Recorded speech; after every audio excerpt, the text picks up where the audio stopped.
driving down I-70 westbound, right on the other side of Columbia, Missouri, and they've had a lot of wrecks and issues on the stretch of highway. And you would think that people would be careful when they're driving.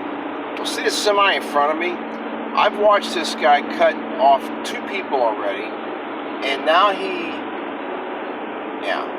he goes.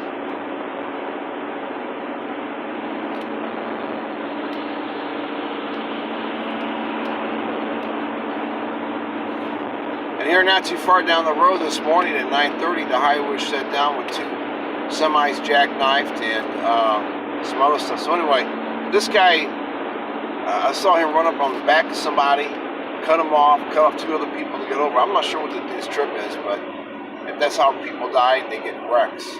So I'm giving this guy a lot of room.